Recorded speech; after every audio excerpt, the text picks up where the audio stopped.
नमस्कार, मैं आनंद कुमार और आप देख रहे हैं जनमन की बात। दोस्तों, 20 जुलाई 2025 को उपेंद्र कुशवाहा का एक ट्वीट बिहार की राजनीति में भूचाल बनकर आया। लेकिन ये पहली बार नहीं है जब कुशवाहा और नीतीश कुमार के रिश्तों की गांठ सार्वजनिक बहस का मुद्दा बनी हो। लेकिन इस बार मसला सिर्फ उत्तराधिकार की सलाह नहीं है, एक पुरानी कहानी का नया चैप्टर है।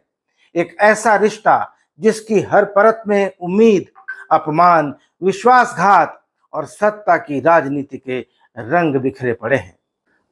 कुशवाहा ने एक्स पर लिखा, सोशल मीडिया से जानकारी मिली है कि आज बड़े भाई आदरणीय श्री नीतीश कुमार जी के सुपुत्र निशांत का जन्मदिन है।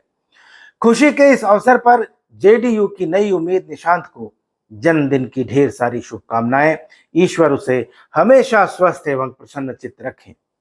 इस अवसर पर आदरणीय श्री नीतीश कुमार जी से अति विनम्र आग्रह है कि समय और परिस्थिति की नजाकत को समझते हुए इस सच को स्वीकार करने की कृपा करें कि अब सरकार और पार्टी दोनों का साथ साथ, उन्होंने ब्रैकेट में साथ साथ शब्द को लिखा है, संचालन स्वयं उनके लिए भी उचित नहीं है।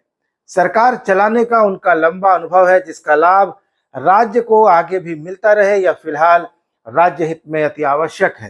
परंतु पार्टी की जवाबदेही के हस्तांतरण, फिर उन्होंने ब्रैकेट डाला और लिखा कि जो इस वक्त मेरे ही नहीं स्वयं उनकी पार्टी के हजारों कार्यकर्ताओं नेताओं की राय में अब आ चुका है कि विषय पर समय रहते ठोस फैसला ले लें।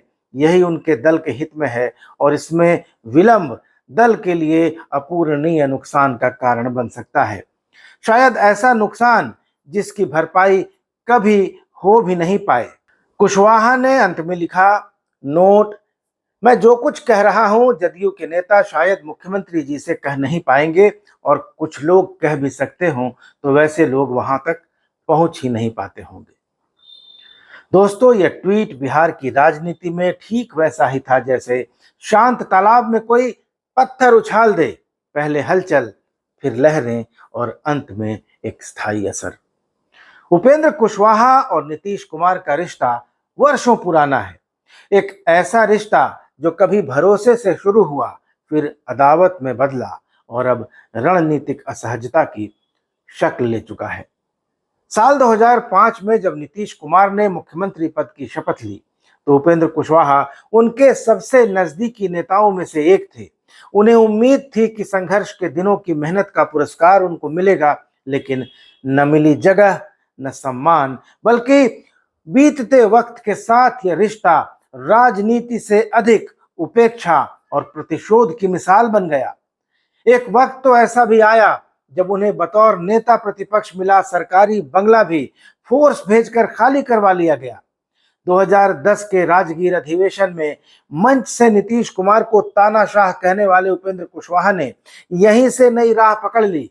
2013 में रालोसपा बनाई और नीतीश विरोध की खुली राजनीति की शुरुआत उन्होंने कर दी। 2014 में मोदी लहर में उपेंद्र कुशवाहा एनडीए में शामिल हुए और केंद्रीय मंत्री भी बने।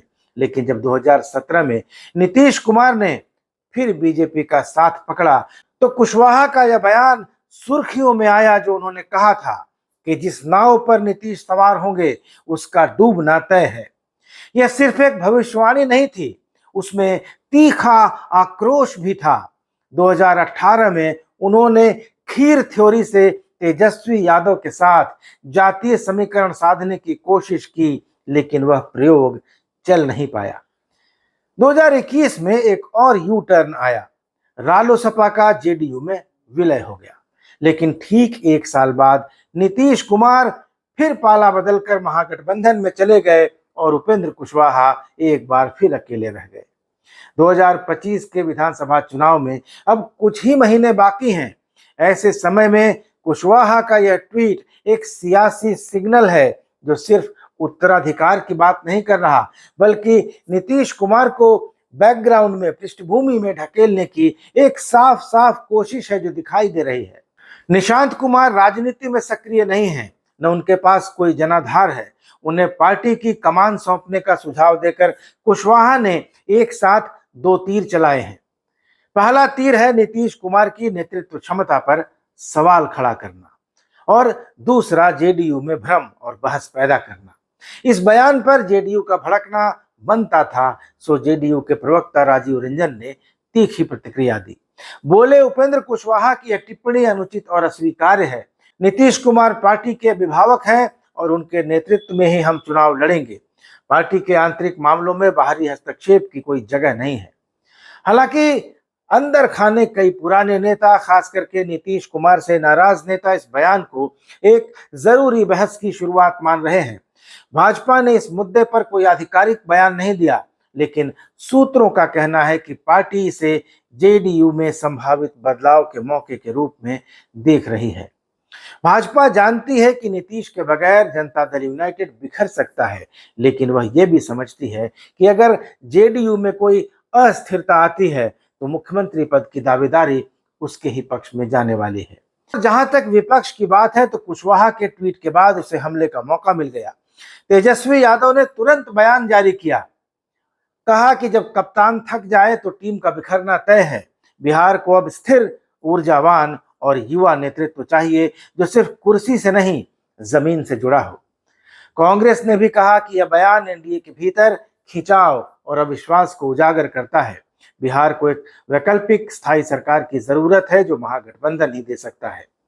जन स्वराज के संस्थापक प्रशांत किशोर ने ट्वीट में भले किसी का नाम नहीं लिया, लेकिन उनका संदेश बिल्कुल साफ था, मैसेज बिल्कुल क्लियर था कि बिहार को नई सोच, नया नेतृत्व और नई ऊर्जा की जरूरत है।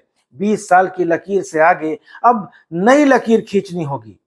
प्रशांत किशोर पहले ही कह चुके हैं कि जेडीयू 2025 में 25 सीटों से नीचे जा सकता है और उनका यह बयान उसी भविष्यवाणी का विस्तार है। दोस्तों, टीवी चैनलों और अखबारों में भी इस मुद्दे को लेकर बहस गर्म है। प्रभात खबर अखबार ने लिखा कि नीतीश को संन्यास की सलाह या उत्तराधिकारी की स्क्रिप्ट। आज तक पर खबर है, कुशवाहा की चाल में छुपी है एनडीए की नीति। एनडीटीवी ने कहा, उपेंद्र कुशवाहा के ट्वीट से बिहार एनडीए में भूचाल।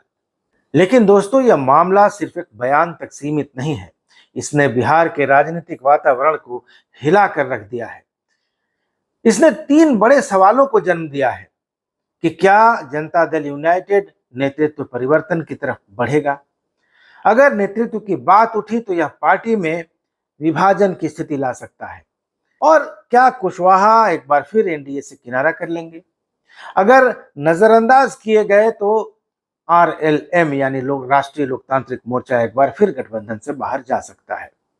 तो सवाल है कि क्या बीजेपी इस मौके को भुनाएगी? दोस्तों, भाजपा फिलहाल चुप है, लेकिन 2025 में मुख्यमंत्री पद की दौड़ में वह खुद को सबसे आगे रखना चाहती है। उपेंद्र कुशवाहा का यह ट्वीट एक रणनीतिक झटका है, नीतीश कुमार के लिए भी, जेडीयू के लिए भी और पूरे एनडीए के कुनबे के लिए भी। इसमें वर्षों की उपेक्षा, अनकही टीस और सत्ता की कूटनीति का संगम दिखाई देता है। अब यह देखना दिलचस्प होगा कि नीतीश इसे नजरअंदाज करते हैं, जैसे वे हमेशा मुद्दों को नजरअंदाज कर देते हैं, चुप लगा जाते हैं, या जवाब में कोई सियासी मोहरा चलकर पूरी बाजी पलट देंगे। कुछ भी हो, लेकिन इतना तय है कि बिहार के सियासत में इस ट्वीट की गूंज अभी लंबे समय तक सुनाई देती रहेगी। दोस्तों, आप इस बारे में क्या सोचते हैं? अपनी प्रतिक्रिया नीचे कमेंट बॉक्स में जाकर जरूर लिखिएगा। वीडियो अच्छा लगा हो तो इसको ज्यादा से ज्यादा शेयर और लाइक भी कीजिएगा। चैनल को सब्सक्राइब जरूर कर लीजिएगा और चैनल को कुछ आर्थिक मदद देना चाहते हो तो इसको ज्वाइन भी कर लीजिएगा। धन्यवाद, नमस्कार।